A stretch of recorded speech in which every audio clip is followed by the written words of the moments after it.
È il 207 a.C. e da ormai 10 anni Annibale è confinato nel sud Italia dai Romani.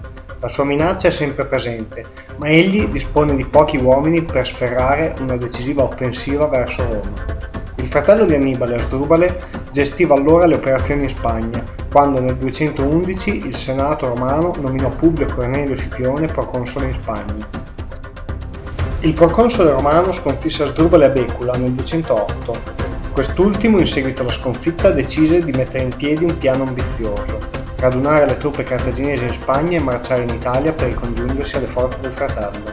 L'avanzata fu rapida. Durante la marcia raccolse contingenti galli e liguri, radunando una forza di ben 40.000 soldati. Così ben presto lo Stato romano fu minacciato dal possibile ricongiungimento dei due eserciti punici.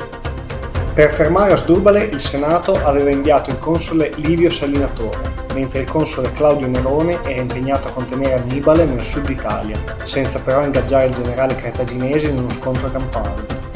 Quando Nerone seppe che Asdrubale intendeva ricongiungersi con Annibale, prese una decisione senza precedenti nella storia romana.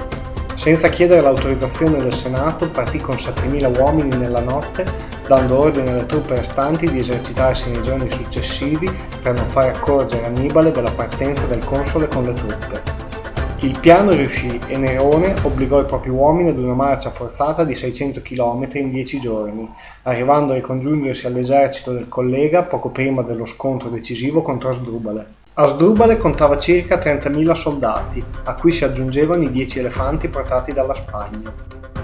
I romani disponevano di 30.000 uomini al comando del console Marco Livio Salinatore, a cui si aggiungevano i 6.000 fanti e i 1.000 cavalieri del console Claudio Nerone. L'iniziativa di Nerone aveva quindi dato un grande vantaggio numerico ai romani, che non potevano lasciarsi sfuggire la possibilità di una vittoria contro i cartaginesi sul campo. Alcuni contingenti gallici si presentarono ubriachi allo scontro ed Asdrubale li dispose su un rilievo difficilmente accessibile alla sinistra del proprio schieramento.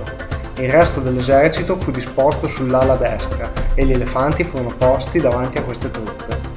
I romani schieravano sulla destra i contingenti di Nerone, mentre il resto dell'esercito era disposto al centro e sulla sinistra al comando di Salinatore.